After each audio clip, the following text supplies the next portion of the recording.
안녕하세요. 저는 버려질 수도 있는 물건에 새로운 생명을 부여하고 있는 일을 하고 있는 40대 여자입니다. 저는 물건은 물론 사람도 얼마든지 단점을 보완해 더 좋은 사람이 될 수 있다고 생각하는데요. 살다 보니 그렇지 않은 사람도 있더라고요.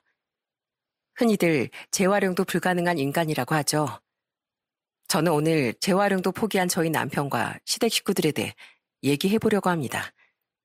끝까지 잘 들어주셨으면 좋겠습니다. 저는 어릴 때부터 서울에서 차로 6시간 걸리는 시골에서 나고 자랐어요. 도시 사람들은 잘 모르는 시골만의 정겨운 생활이 있었습니다. 동네 사람들끼리 다 아는 사이라 지나다닐 때마다 인사하기 바빴고, 동네 슈퍼에 가면 슈퍼 아주머니가 예쁘다고 간식 하나씩 서비스로 더 주시기도 했어요. 서로 맛있는 반찬을 하면 이웃집이랑 나눠 먹기도 하고 정말 정이 넘치는 생활이었죠. 특히 저희 엄마가 동네 사람들 사이에서 인기가 되게 많으셨어요. 저희 엄만 바느질을 진짜 잘하셨는데 뜯어진 옷도 티가 하나도 안 나게 수선을 해주셨거든요. 이웃 할머니들도 가끔씩 저희 엄마한테 부탁을 하시곤 했어요. 수영 엄마, 혹시 시간 날 때 이것 좀 꿰매줄 수 있을까? 아이, 나도 학년에 바늘에 실도 척척 끼우고 했었는데 이젠 돋보기를 써도 영 안 보이더라고. 아무래도 저희 엄만 손재주를 타고나신 것 같았어요. 어디서 전문으로 배운 것도 아닌데 정말 꼼꼼하게 잘하셨거든요. 그렇게 시골 생활을 하다가 제가 중학교를 졸업할 때쯤에 저희 가족은 서울로 이사를 오게 되었습니다. 아빠가 일자리가 많은 서울에서 일해야겠다고 하셨거든요. 그 후 저희 아빠는 폐기물 업체에 들어가서 일을 하시고 엄만 작은 수선집을 차리셨어요. 아빠는 맨날 퇴근하고 오면 피곤하다며 술을 드시더라고요. 아유, 서울 생활 만만치가 않네. 그나저나 너희들 공부 열심히 하고 있지? 나중에 좋은 대학 가고 성공해서 아빠 좀 호강시켜줘라. 나도 남들처럼 편하게 좀 살아보자. 아빤 일이 너무 힘드셨는지 농담으로 그런 식으로 말씀하시곤 했어요. 그래서 저랑 여동생은 명문대까지는 아니지만 공부를 열심히 해서 둘 다 원하는 대학에 들어가게 되었답니다. 대학생 때 하루는 동생이랑 같이 엄마네 수선집에 놀러 갔는데 엄마가 너무 바빠 보이시는 거예요. 스케치북에 무슨 그림을 그리면서 열심히 고민을 하고 계시길래 뭐 하고 계시냐고 물어보니까 엄마가 이러시더라고요. 아니, 어떤 손님이 다 낡은 청가방을 나보고 리폼해달라고 하더라고. 내가 수선은 많이 해봤지 리폼은 한 번도 안 해봤잖니. 그런데 손님 가방을 망칠 수는 없으니까 최대한 예쁘게 하려고 고민 중이었지. 저는 수선집에서 리폼도 하는 건 줄은 그때 처음 알았습니다. 그 후 시간이 흘러 저는 대학을 졸업하고 평범한 회사의 총무과에 취업을 했습니다. 그런데 한 번은 퇴근하고 집에 오신 엄마가 싱글벙글 하시길래 무슨 좋은 일이 있냐고 물어보니까 이러시더라고요. 아니, 오늘 우리 수선집에 유명 연예인이 왔다 갔지 뭐니. 최근에 리폼해달라는 손님이 많아져서 안 그래도 정신이 없었는데 연예인까지 와서 리폼을 해달라고 하니까 내가 무슨 유명한 디자이너가 된 것 같아서 기분이 너무 좋더라. 그렇게 엄마도 너무 바빴고 저도 열심히 직장 생활을 했어요. 그러다가 30대 초반에 지인의 소개로 남편을 만나게 되었습니다. 남편은 중견기업에 다니고 있었는데 정말 듬직하고 다정한 사람이었어요. 제가 아플 땐 죽도 끓여서 갖다 주고 약국에서 약을 사다가 저한테 먹여주기도 했습니다. 게다가 겨울에도 제가 조금만 추워 보이면 자기 목도리를 둘러주고 지퍼를 꽁꽁 닫아주더라고요. 제가 왜 이렇게 나를 많이 챙겨주냐고 물어보니까 이렇게 대답하더군요. 나 어릴 때부터 우리 부모님이랑 누나들이 나한테 이렇게 해줬었거든. 그래서 나도 그거 보고 똑같이 배운 거야. 저는 이렇게 다정하고 따뜻한 사람과 가정을 꾸리면 참 행복하겠다는 생각에 남편과 결혼을 약속하게 되었습니다. 그 이후 예비 시댁에 인사를 드리러 갔는데 예비 시모가 아들 자랑을 많이 하시더라고요. 우리 제덕이가 우리 집안의 보물이에요. 보물. 어릴 때부터 공부도 잘했고 성격도 좋아서 어찌나 예뻤는지 아주 말도 못해요. 그런데 이렇게 결혼을 한다니까 내 마음이 기쁘면서도 허전하네요. 그러자 옆에 있던 남편의 큰 누나도 이렇게 얘기하더군요. 예비 옳게 내 동생이랑 결혼하면 손 많이 갈 거예요. 오죽하면 옛날엔 우리 엄마가 내 동생한테 밥까지 다 떠다 바쳤다니까요. 저는 그땐 그게 무슨 말인지 잘 몰랐어요. 그냥 워낙에 예쁨 받고 자란 막내라 아직까지 어린아이로 보이는구나 하는 생각만 들었죠. 그 이후에 남편이 저희 집에도 인사를 하러 왔는데 남편이 워낙 싹싹해서 저희 부모님도 마음에 들어 하셨습니다. 그렇게 저랑 남편은 친정 근처에 신혼집을 얻어 결혼 생활을 하게 되었어요. 결혼 생활은 생각했던 것처럼 너무 행복했습니다. 남편이랑 저랑 둘 다 직장을 다니니까 집안일도 같이 하고 서로 배려하며 지냈어요. 게다가 시댁 식구들이 참 정이 많으신 것 같더라고요. 결혼한 지 얼마 안 됐을 땐 시모가 반찬을 바리바리 싸들고 저희 집에 오셔선 이렇게 말씀하시더군요. 새아가, 이거 우리 아들이 좋아하는 반찬인데 골고루 먹는 게 중요하니까 식사 때마다 잘 챙겨서 먹어라.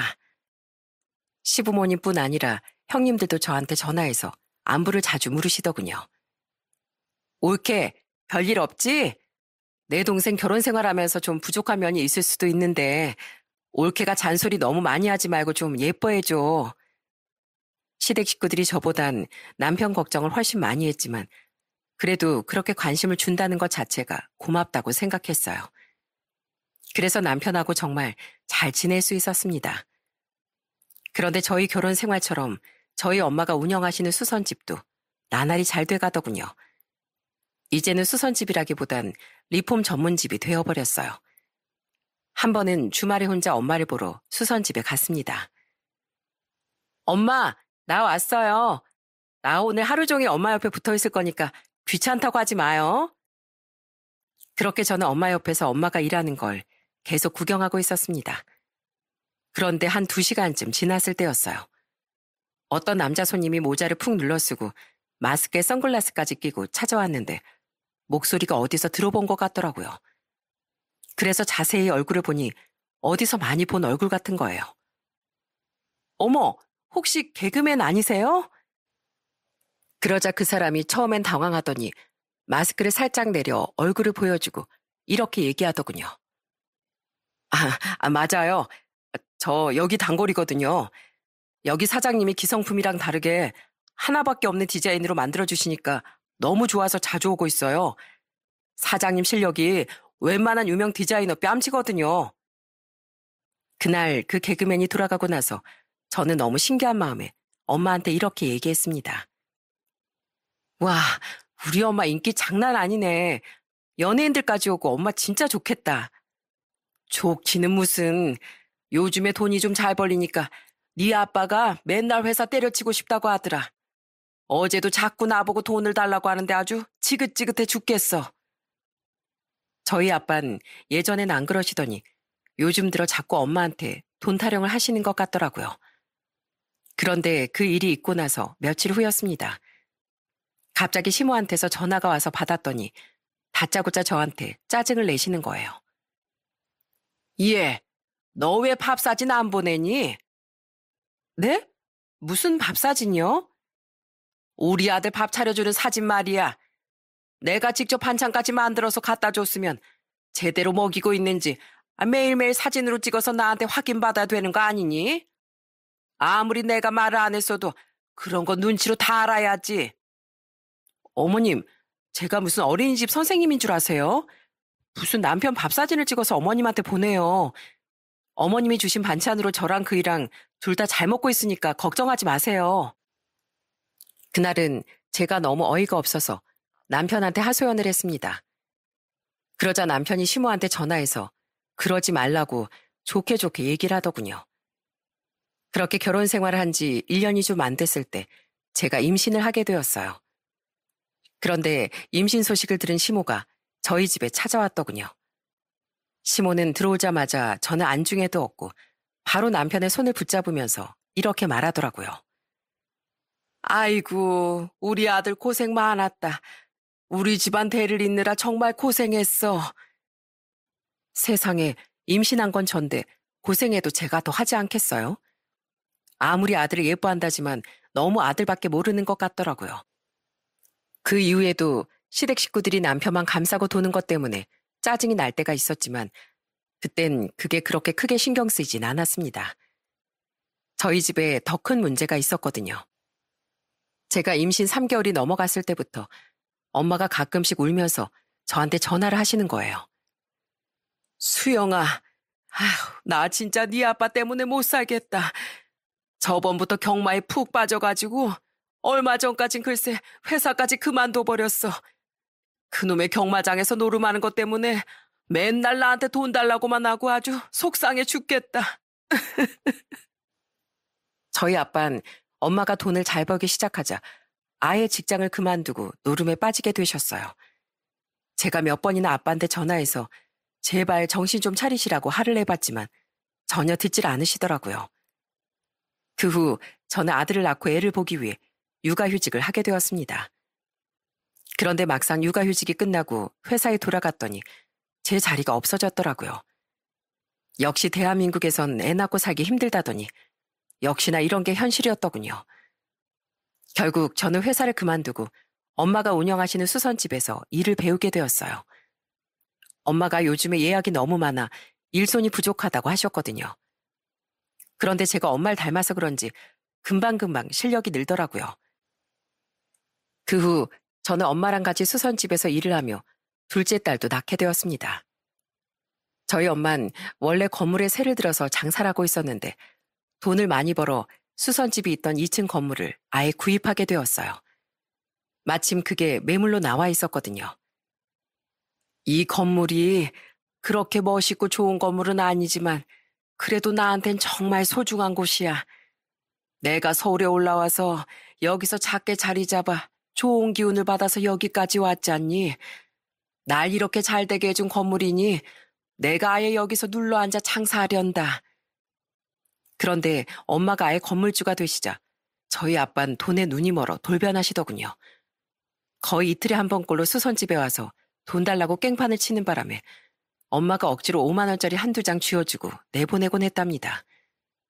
그런데 한 번은 제가 수선집에 출근했는데 안에서 큰 소리가 나는 거예요. 그래서 가보니 엄마가 너덜너덜해진 명품 가방을 손에 들고 아빠한테 소리를 지르고 계시더군요. 당신 진짜 미쳤어? 이거 손님이 맡긴 명품 가방인데 마음대로 가위로 잘라버리면 어떡해? 이게 얼마짜린 줄이나 알아? 당신은 남편보다 손님이 더 중요해? 그러니까 내가 돈 달라고 할 때 줬어야지. 당신이 끝까지 돈 못 준다고 하면 내가 가만히 있을 줄 알아? 집에 있는 물건들도 싹 다 갖다 팔고 집담보로 대출받아서 써버리면 그만이야. 뭐라고? 당신 진짜 정신이 나갔구나. 노름에 빠져가지고 가족이고 뭐고 아예 눈에 뵈지도 않는 거지? 나 이렇게 못 살아. 어차피 우리 애들 다 커서 결혼도 했고 나도 내 능력으로 돈 버는데 당신한테 휘둘리면서 살고 싶지 않다고. 나 당신이 우리 집안 거덜내는 거 못 보니까 나랑 이혼해. 이혼하고 당신이 그렇게 좋아하는 경마장에 가서 살아. 알겠어? 결국 저희 엄만 아빠와 이혼을 하게 되었어요. 그런데 마음씨가 착한 저희 엄만 아빠가 불쌍하다면서 재산 분할까지 해주더군요. 저도 아빠 때문에 이 꼴이 난 지가 오래라 엄마 이혼을 응원해줬답니다. 그 이후 엄만 이제 수선집이 아니라 아예 리폼 전문 회사를 차려서 운영하기 시작하셨어요. 직원도 여러 명 두고 엄청 잘 됐습니다. 저 역시도 일한 지 몇 년 되다 보니 어느새 베테랑이 되어 있었죠. 그리고 저희 애들도 어느새 커서 큰애가 벌써 7살이 되었네요. 그런데 그때쯤 직장을 잘 다니고 있던 남편이 갑자기 뜬구름 잡는 소리를 하는 거예요. 여보, 나 회사 그만두고 사업하려고. 사실 내가 예전부터 구상하던 사업이 하나 있거든. 뭐? 갑자기 무슨 사업이야?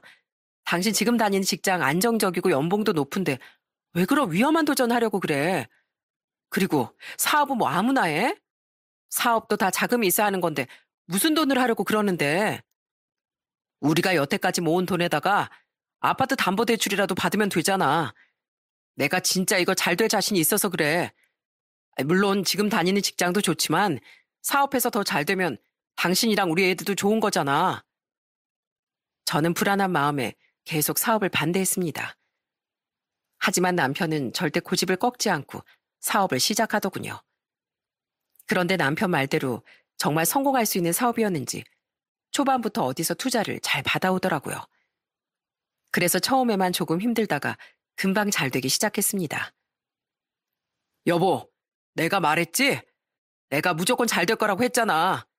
당신이 계속 반대해서 못했으면 어쩔 뻔했어. 제가 반대를 하긴 했지만 막상 남편 사업이 잘 되자 마음이 놓이더군요.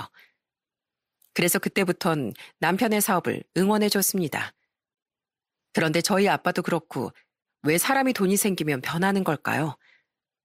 남편은 사업에서 큰 돈을 벌기 시작하면서부터 예전에 다정하던 모습이 싹 없어지고 180도 다른 사람으로 변해버렸습니다. 맨날 미팅이 있다면서 술 먹고 늦게 들어오고 저희 애들한테도 관심이 없었어요. 한 번은 제가 너무 화가 나서 남편한테 이렇게 얘기한 적도 있었습니다. 당신, 아까 우리 하준이가 학교에서 그림 그려서 상 받았다고 자랑했는데 그걸 꼭 그렇게 반응해야겠어? 칭찬이라도 한마디 해줄 수 있는 거잖아. 내가 뭘. 원래 초등학교 땐 애들 자신감 가지라고 이상 저상 다 퍼주는 거야. 뭐 그렇게 대단한 것도 아닌데 칭찬까지 해. 큰 상이든 작은 상이든 자기 자식이 잘했으면 칭찬해줄 수 있는 거 아니야? 당신이 심드렁하게 반응하는 바람에 우리 하준이가 얼마나 상처받았겠어. 그리고 당신 솔직히 애들한테 너무 관심 없는 거 아니야? 당신 우리 하준이 학교에서 몇 반인지도 모르지? 우리 하람이가 어느 유치원 다니는지는 알긴 알아? 남편은 저희 큰애 생일 때도 술 먹고 새벽에 들어왔습니다.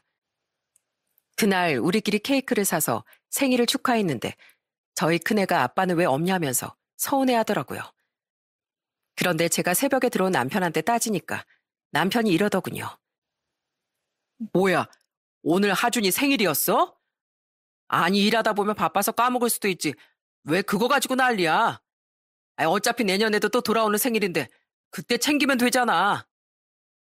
저는 너무 화가 나서 얼마 후 남편 생일 때도 똑같이 당해보라고 생일 축하한다는 말 한마디 안 했습니다. 그런데 그날 시모가 저한테 전화해선 이러는 겁니다. 예, 오늘 우리 아들 생일인데 미역국은 잘 끓여줬니? 우리 아들 한우밖에 안 먹는 거 알지? 미역국 끓일 때 꼭 수입산 말고 한우 넣고 끓여라. 어머님, 그 인간 자기 아들 생일도 모르는 사람이에요. 자기 자식 생일도 안 챙기는 사람을 뭐가 예쁘다고 제가 한우까지 사서 생일상을 차려줘요? 뭐야? 그래서 너 내 아들한테 미역국 하나도 안 끓여줬다 이거니? 내가 여태까지 내 아들 생일 때마다 상다리가 휘어지게 생일상을 차려줬었는데 네가 감히 내 아들을 그딴 식으로 대접해? 그럼 어머님이 데려가서 상다리 휘어지게 생일상 차려주시지 그러셨어요. 어차피 그 인간 지 생일인데도 가족들이랑 보내기는커녕 밖에서 술 마시느라 정신 없거든요. 지금 시간 12시가 다 돼가는데 아직도 집에 안 들어왔다고요. 남편도 남편인데 시모까지 그런 식으로 하니까 너무 열불이 나더군요. 그런데 한 번은 명절 때 시댁에 갔는데 시모가 제 옷차림을 보고 시비를 거는 겁니다. 넌 하고 다니는 꼬라지가 구질구질하게 그게 뭐니? 명색이 잘 나가는 회사 대표 사모님인데 그 수준에 맞게 하고 다녀야 될 거 아니야. 하긴 너 같은 수선집 딸내미가 사모님 자리에 가당키나 하니? 그러자 큰 신우도 저한테 이러더군요. 그래 옳게. 지금부터 좀 신경 쓰고 관리해. 내 동생 정도면 여자들이 줄을 설 텐데 그러다가 남편 뺏겨. 뺏어가려면 뺏어가라고 하세요. 뺏는다고 뺏기는 인간이랑은 저도 같이 안 살 거니까요. 그리고 제가 옷을 어떻게 입고 다니든 이러쿵저러쿵 하지 좀 마세요. 기분 나쁘니까 저랑 저희 엄마 직업도 무시하지 마시고요.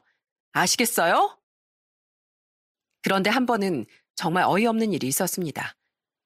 남편이 또 술에 취해 들어왔길래 남편이 벗어놓은 옷을 정리하는데 남편 양복 주머니에서 어떤 명함이 나오더군요. 딱 봐도 이상해 보이길래 전화를 해보니까 룸살롱 여자 실장이 전화를 받더라고요. 저는 너무 화가 나서 다음날 일어난 남편한테 따졌습니다. 당신 똑똑히 들어. 한 번만 더 이딴 거 들락날락거리면 나랑 당장 이혼이야. 알겠어? 남편은 제 앞에선 알았다고 고개를 끄덕여 놓고 그걸 시모한테 일렀나 봐요. 시모가 저한테 전화해선 버럭 소리를 지르더군요. 야, 네가 뭔데 내 아들한테 이혼한다고 협박해? 남자가 일하다 보면 그런 데 갈 수도 있는 거지. 이해심이 그렇게 부족해서야 사모님 노릇 하겠니? 누가 사모님 하고 싶다고 그랬어요?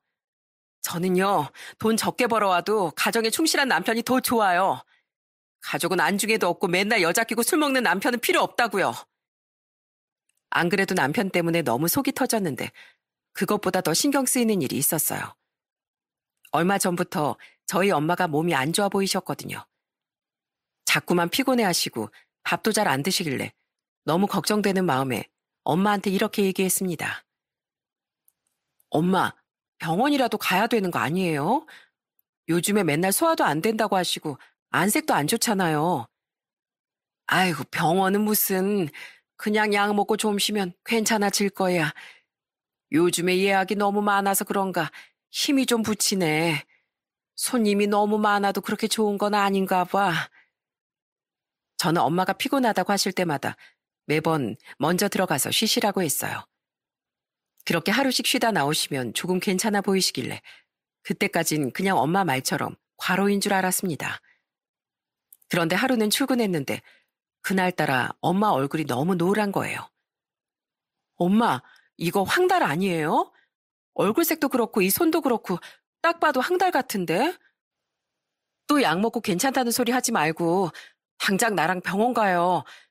예약 들어온 거 내가 어떻게든 처리할 테니까 얼른 병원 가자고요. 그렇게 저는 싫다는 엄마를 억지로 끌고 병원에 갔습니다. 그런데 거기에서 정말 충격적인 얘기를 듣고 말았어요. 저희 엄마가 담도암 말기시라는 겁니다. 게다가 의사 말이 앞으로 살 날이 길어야 6개월이라는 거예요. 저는 너무 충격을 받아서 엄마를 끌어안고 하염없이 눈물만 흘렸습니다. 그때부터 저희 엄마는 치료를 받기 시작하고 거의 저 혼자 회사를 운영하게 되었어요. 남편은 저희 엄마가 아프다는데도 별로 관심도 없는 것 같더라고요. 저는 일을 하면서도 틈틈이 엄마한테 밥도 챙겨드리고 병원에도 모시고 갔습니다. 엄마, 입맛 없다고 하지 마시고 이 죽 좀 드셔보세요. 잘 드셔야 치료도 더 잘 받죠. 아이고, 어차피 살 날이 6개월밖에 없다는데 뭐하러 힘들게 이렇게 하니? 난 괜찮으니까 넌 좀 들어가서 쉬어라. 나 없이 너 혼자 직원 데리고 일하느라 힘들지 않니? 그게 무슨 소리세요? 의사가 6개월이라고 했다고 꼭 6개월만 살라는 법이 어딨어요. 나 엄마 꼭 낫게 할 거니까 제발 투정 부리지 말고 제 말 좀 들으세요. 몇 년 전에 결혼한 제 여동생도 틈날 때마다 집에 와서 엄마를 돌봤습니다. 저는 제발 저희 엄마의 병이 낫게 해달라고 매일매일 기도했어요. 그런데 저희 엄마가 투병 생활을 한 지 3개월쯤 됐을 때였어요. 그날도 남편이 술을 먹고 집에 들어왔는데 자다가 갑자기 잠꼬대를 하는 겁니다. 예림아, 예림아. 남편 입에선 생전 처음 들어보는 여자 이름이 나오더군요. 저는 너무 기가 막혀서 무슨 일인지 알아보기 위해 남편의 휴대폰을 확인했습니다. 남편 휴대폰 잠금이 지문 인식이라 남편 손가락을 갖다 대니까 열리더라고요. 그런데 문자 내역을 보니 정말 가관도 아니더군요. 다시는 유흥업소에 가지 않겠다고 얘기했던 남편이 유흥업소 여종업원이랑 문자를 주고받고 있더라고요. 대표 오빠, 언제 오세요? 보고 싶어 죽겠는데. 나 당분간 못 가. 나 너네 가게 가는 거 마누라한테 들켰단 말이야. 또 갔다가 들키면 나 완전 죽어. 으이구, 마누라도 무서워하면서 어떻게 직원들을 관리하려고 그래요. 오빤 잘 나가는 회사 대표라는 사람이 그것밖에 안 돼요? 당연히 아니지. 방금 전에 한 말은 그냥 농담이야, 농담. 나 오늘 갈 테니까 기다리고 있어. 나 가면 예림이 네가 잘해주는 거지? 계속 문자를 읽어보니 남편은 그 유흥업소를 3일 연속으로 갔더군요. 게다가 술값도 후불로 냈는지 그 여자한테서 이런 문자도 와 있었어요. 오빠, 어제 술값 380만 원 나왔어요. 원래 우리 가게 외상은 안 되는데 오빠가 단골 손님이니까 특별히 해준 거예요. 그러니까 얼른 우리 가게 계좌로 입금해요. 아무리 사업이 잘 돼서 돈을 잘 번다지만 이런 곳에 흥청망청 쓰는 걸 보니 도저히 참을 수가 없었습니다. 그래서 저는 다음날 잠에서 깬 남편한테 이렇게 따졌어요. 당신 예림이라는 애 알지? 걔가 당신 애인이야? 얼마나 걔를 좋아하면 자면서도 그 이름이 나올까? 뭐? 예림이? 당신이 그 이름을 어떻게 알아? 어떻게 알긴. 내가 방금 말했잖아. 당신이 자면서 그 여자 이름을 불렀다니까? 당신 내가 저번에 분명히 말했지? 그런데 또 가면 이혼이라고 얘기했지? 여보, 나 진짜 딱 한 번 간 거야. 하도 오라고 하길래 그냥 딱 한 번 가서 술 팔아주고 온 거라고. 거짓말 하지 마. 당신 한 번이 아니라 3일 연속으로 갔던데 뭘. 그리고 3일 동안 술값을 1,000만 원 넘게 썼더라. 당신은 1,000만 원이 껌값이야? 그 돈이면 우리 애들 학원이라도 더 좋은 데 보내고 맛있는 거라도 훨씬 많이 사줄 수 있는데 그런 큰 돈을 술집 여자들이랑 노느라 날려? 여보, 내가 잘못했어. 나 앞으로 진짜 안 가면 되잖아. 됐어. 당신 지난번에도 그렇게 안 간다고 해놓고 이번에 또 간 거잖아. 그런데 내가 그 약속을 어떻게 믿어? 난 너같이 가족도 생각 안 하고 자기 혼자 즐기는 데 빠진 인간하고 못 살아. 그러니까 이혼해. 당장 이혼하자고. 하지만 남편은 계속 저 없이 못 산다면서 이혼을 못 해준다고 하더군요. 마음 같아선 당장 이혼 소송이라도 걸고 싶었는데 당시 저희 엄마도 너무 아프시고 수선집도 저 혼자 관리해야 하다 보니 너무 정신이 없었어요. 그런데 얼마 후 치료를 잘 받고 계시던 저희 엄마가 저한테 이런 말씀을 하시더군요. 수영아, 나 이제 이 힘든 치료 그만 받고 싶구나. 병원 냄새도 너무 지겹고 치료받는 것도 너무 고통스러워. 나 그냥 남은 기간 동안은 여행이나 하면서 편하게 지내고 싶다. 그러니까 제발 그렇게 하게 해다오. 저는 그렇게 말씀하신 엄마를 보고 너무 속상해 눈물을 펑펑 쏟고 말았어요. 그래서 저는 엄마가 우리가 옛날에 살았던 고향에 가면 추억도 되살리고 좋아하시지 않을까 싶어서 엄마를 모시고 고향에 일주일 동안 여행을 가기로 했습니다. 그래서 저는 남편한테 이렇게 얘기했어요. 여보, 나 엄마 모시고 고향에 일주일 동안 여행 갔다 오기로 했어. 엄마가 여행 가는 게 마지막 소원이라고 하셔서. 그러니까 나 없는 동안 우리 애들 좀 잘 보고 있어. 그런데 남편은 들은 척도 하지 않더군요. 그런데 여행을 떠나기로 한 당일 남편은 자기 손으로 밥을 차려 먹는 것도 귀찮았는지 아침부터 혼자 짜장면을 시켜서 먹고 있더군요. 그래서 간다고 얘기하고 나가려는데 갑자기 시모한테서 전화가 오는 겁니다. 이야, 너 너네 엄마랑 일주일이나 여행 간다며? 너 설마 우리 아들이 번 돈으로 너네 엄마 여행시켜주는 거 아니지? 어머님, 저 그이가 버는 돈 만져본 적도 없어요. 제 돈으로 저희 엄마 모시고 가는 거니까 신경 쓰지 마세요. 그래? 겨우 쥐똥만한 수선집 하면서 돈이 남아도나 보지? 그렇게 돈이 많으면 그 돈으로 차라리 나 해외여행이나 보내줘라. 솔직히 여행을 가도 건강한 내가 가야지. 아픈 사람이 가서 뭘 하겠니? 시한부인 엄마를 모시고 여행을 간다는데도 막말을 해대는 시모 때문에 머리 끝까지 화가 나더군요. 그런데 제 화를 더 돋구는 사람이 있었습니다. 제가 시모랑 통화하는 소리를 들은 남편이 옆에서 깔깔거리면서 맞장구를 치는 거예요. 우리 엄마가 100번 옳은 말 했네. 아프신 양반이 무슨 일주일이나 여행을 가. 그냥 하루만 있다고 오면 되지. 어차피 살 날도 얼마 남지 않은 마당에 남들 하는 건 다 하고 싶어가지곤. 아유, 진짜 구질구질해. 저는 순간 너무 화가 나서 피가 거꾸로 솟는 기분이 들더군요. 그래서 남편한테 성큼성큼 다가가 남편이 먹고 있던 짜장면을 남편 얼굴에 확 부어버렸어요. 그러자 남편이 깜짝 놀라서 소리를 버럭 지르더군요. 당신 지금 뭐 하는 짓이야? 그러는 당신이야말로 이게 뭐 하는 짓인데? 내가 아픈 우리 엄마 모시고 여행 가겠다는데 보태주지 못할 망정 왜 막말이야? 당신 우리 엄마가 아프다는데 걱정되지도 않아? 우리 엄마 담도암 판정받고 투병생활 하는 동안 안부 전화도 한 번 안 했지?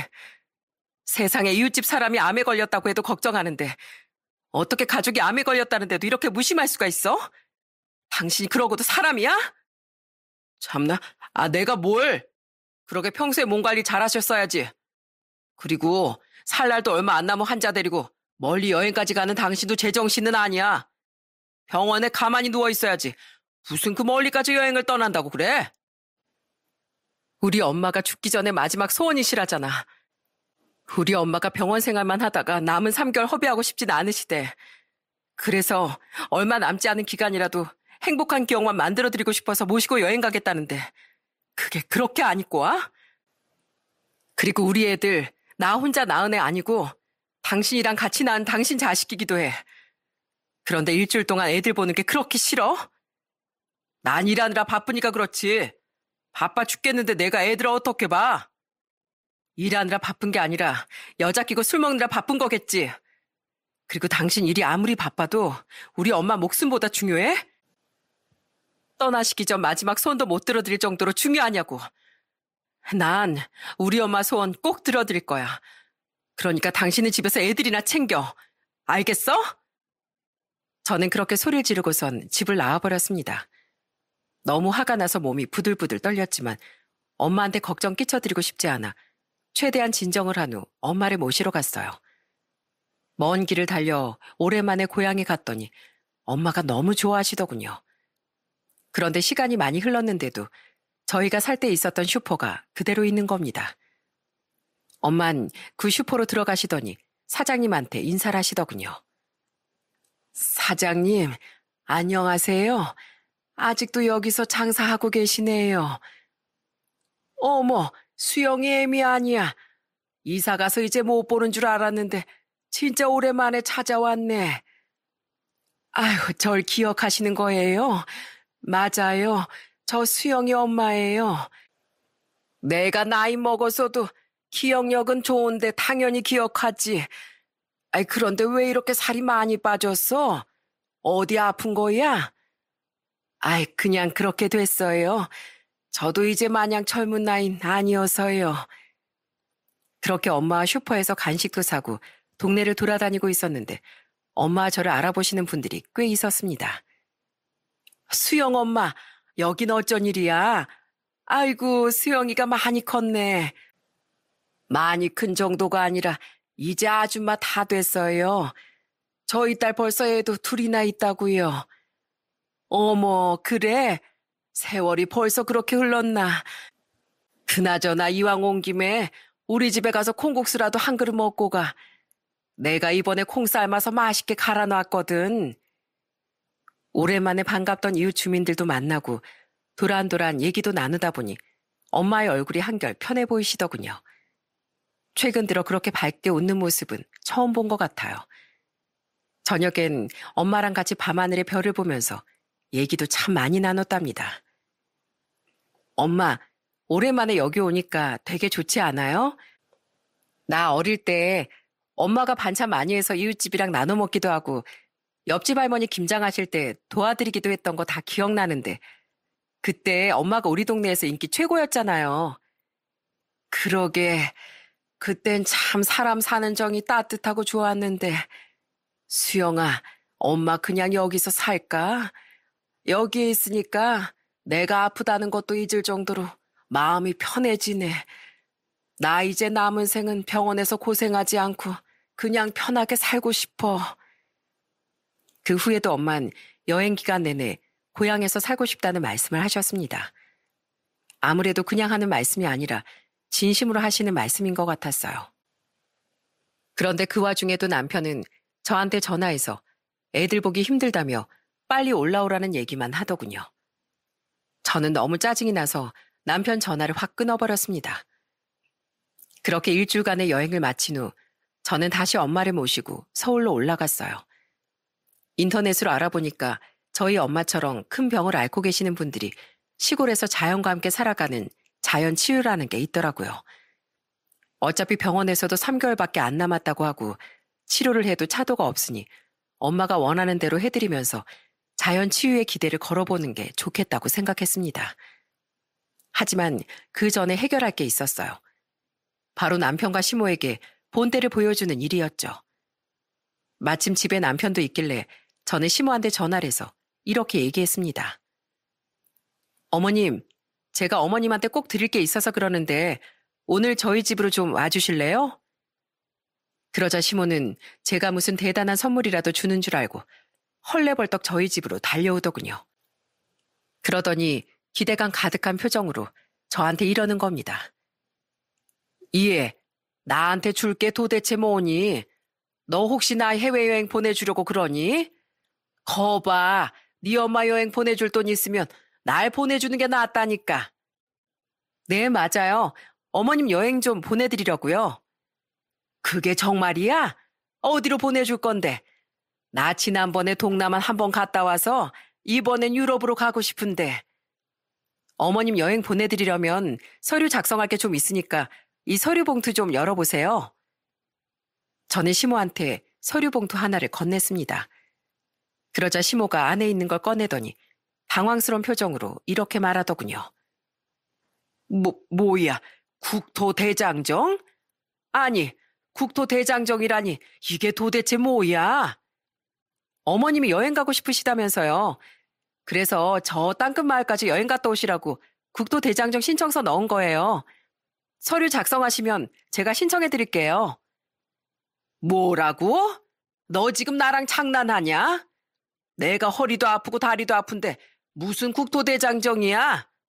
내가 해외여행 보내달랬지. 언제 이딴 거나 보내달라 그랬어? 어머, 해외여행은 무슨 해외여행이에요? 한국 사람이니까 국내 여행을 가야죠. 그리고 어머님이 저한테 그러지 않으셨어요?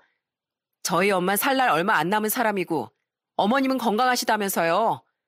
그러니까 그 건강한 몸으로 어머님 아들이랑 같이 손잡고 국토대장정이나 다녀오세요. 그거 일정이 한 2주 정도 걸릴걸요? 그 정도면 충분히 힐링할 수 있지 않겠어요? 땀 뻘뻘 흘리면서 해남 땅끝마을에 있는 대흥사에 가서 108배도 하고 오시고요. 어머님 불교 믿으시잖아요. 가서 108배 하면서 그동안 살아온 세월을 반성이나 하시라고요. 뭐야? 너 지금 나 놀리는 거냐? 이게 아주 시애밀 만만히 봐도 유분수지. 어디서 이딴 짓을 해? 그러자 옆에 있던 남편도 황당하다는 얼굴로 저한테 이러더군요. 그래 여보, 장난하는 것도 아니고 이게 뭐야? 나보고 우리 엄마랑 같이 국토대장정을 갔다 오라고? 나랑 우리 엄마가 그렇게 힘든 걸 어떻게 해? 힘들든 말든 그건 나 알 바 아니고 당신이랑 어머님한테 딱 어울리는 여행인데 뭘. 가정도 안 챙기고 여자 끼고 노는 너랑 자기 아들밖에 모르는 막말이나 하는 어머님한텐 버스비도 아까워. 그러니까 버스도 타지 말고 그 튼튼한 두 다리로 걸어서 갔다 와. 참나, 당신 이거 지금 우리한테 복수하는 거야? 장모님이랑 여행 가시는 걸로 한 소리 했다고 이렇게 치사하게 나오는 거냐고? 내가 그거 하나 때문에 그런 줄 알아? 너랑 너희 가족들이 저지른 죄가 10손가락을 다 접어도 모자라.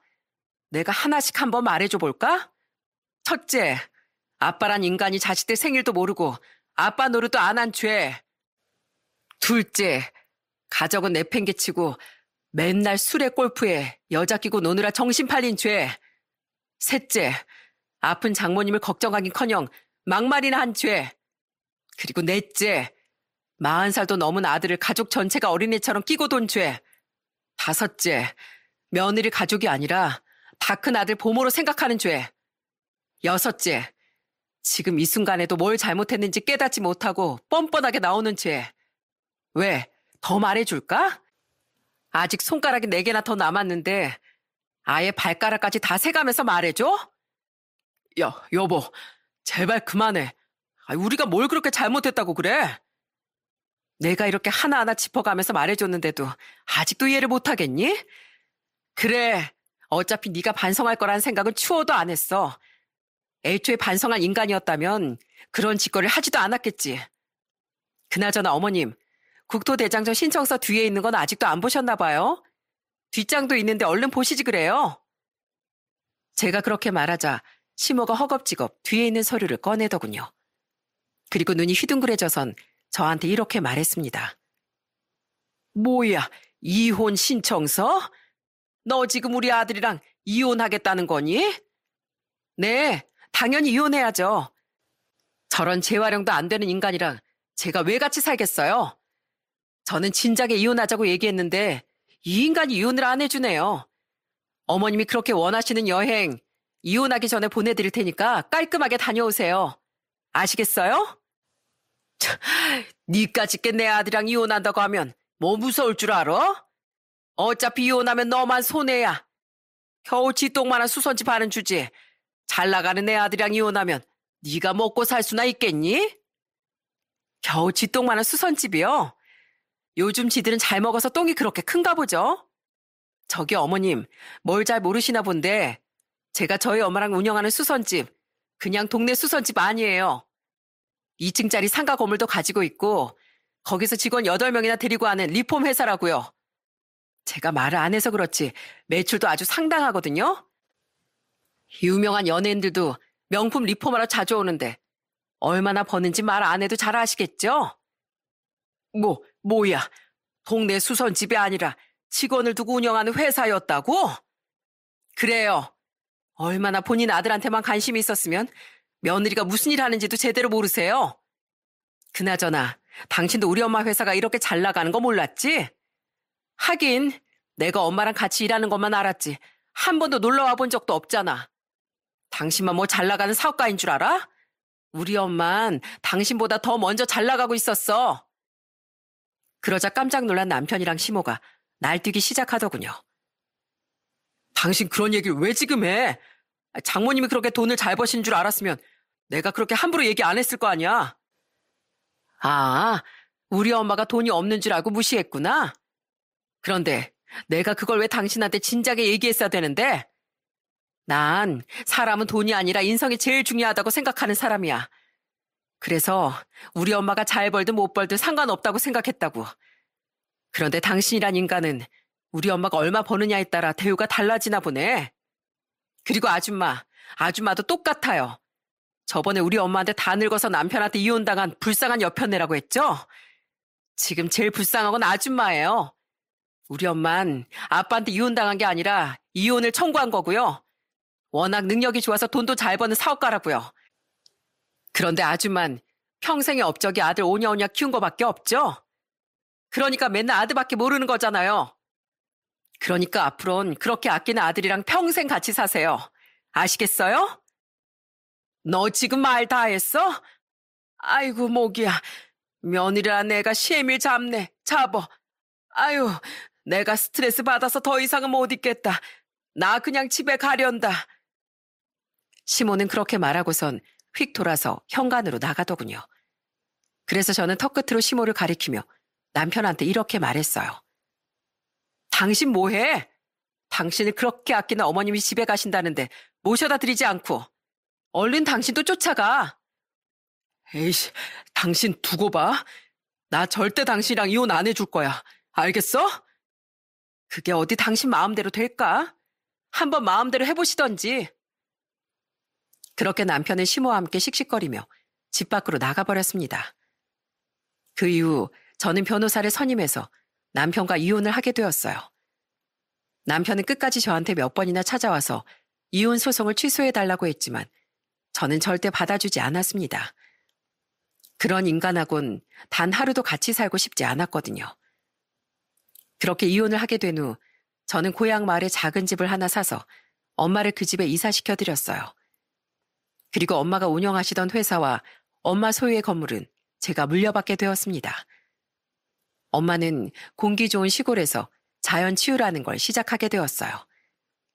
제가 하루에도 몇 번씩 안부 전화를 했는데 잘 지내고 계시는 것 같더라고요. 엄마, 오늘 밥 잘 드셨어요? 또 소화 안 되고 그러시는 건 아니죠? 잘 먹고 있으니까 걱정하지 마. 현미밥에 산나물에서 꼭꼭 씹어 먹고 있어. 이상하게 똑같은 식단으로 먹어도 여기서 먹으니까 입맛이 조금씩 도네. 나 하루에 물도 2리터 이상 마시고 아침엔 스트레칭이랑 명상도 꼬박꼬박 하고 있어. 텃밭에서 상추 키우는 것도 얼마나 재밌는지 몰라. 재미있으시다니까 다행인데 너무 무리하지 마세요. 엄마 거기서 혼자 계시다가 쓰러지면 큰일 나요. 저는 쉬는 날마다 고향에 내려가 엄마를 만났습니다. 회사만 아니었다면 엄마 옆에 계속 있고 싶었는데 엄마가 기껏 키워놓은 회사를 방치할 수는 없었거든요. 엄마, 혈색이 좀 좋아지셨네요. 지난주에 봤을 때보다 훨씬 나아 보여요. 그러게, 좋은 공기 마시고 좋은 땅을 밟아서 그런가. 내가 거울로 봐도 옛날보다 훨씬 괜찮아 보여. 나 요즘엔 아침마다 1시간씩 뒷산에 가서 맨발로 산책도 하거든. 맨발로 흙을 밟는 게 그렇게 건강에 좋다더라. 아유, 그러다가 발 다치면 어떡하시려고 그래요. 하여튼 우리 엄마 자연을 좋아해도 너무 좋아하셔. 그 외에도 저희 엄만 매일 녹즙도 내려 마시고 좋은 음악도 많이 들으셨어요. 게다가 식단도 저염식에 유기농 식단으로 섭취를 하셨죠. 그렇게 살 날이 3개월밖에 안 남았다고 했던 저희 엄만 3년이 지난 지금까지도 멀쩡히 계시답니다. 그냥 살아 계시기만 한 게 아니라 정말 기적적으로 건강을 되찾으셨어요. 얼마 전엔 병원에 가서 검사를 했는데 의사도 깜짝 놀라더라고요. 저희도 이런 방식으로 몸이 좋아진 사례가 있다는 걸 듣긴 했는데 이렇게 보니까 정말 놀랍네요. 이젠 암 환자라고 볼 수도 없을 정도입니다. 그날 저랑 엄만 서로 끌어안고 소리를 깍깍 지르며 기뻐했답니다. 인터넷에 찾아보니까 자연치유 방식으로 몸이 좋아진 사례들이 꽤 많더라고요. 물론 그 방법이 다 맞는 건 아닐 거예요.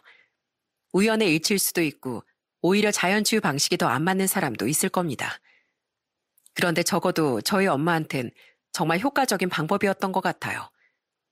아마 평생 바쁘게 살아오시고 아빠 때문에 스트레스도 많이 받으시다가 고향에 내려가 원래 알던 사람들이랑 마음 편히 지내서 몸이 회복될 수 있었던 것 같아요.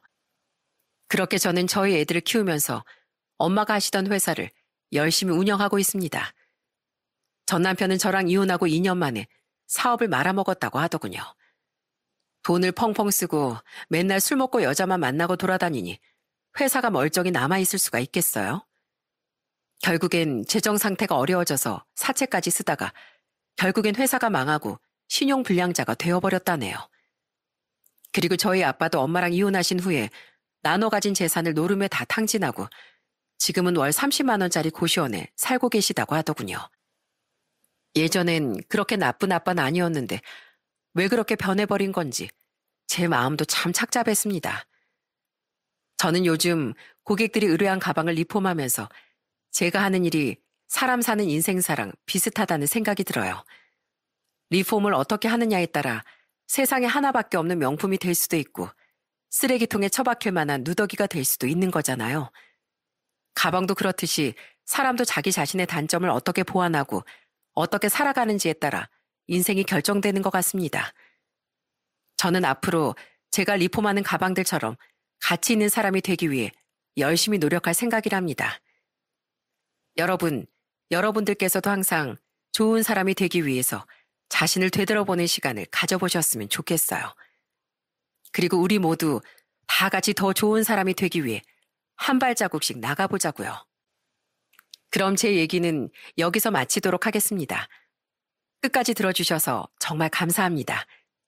모두들 행복한 하루 보내세요.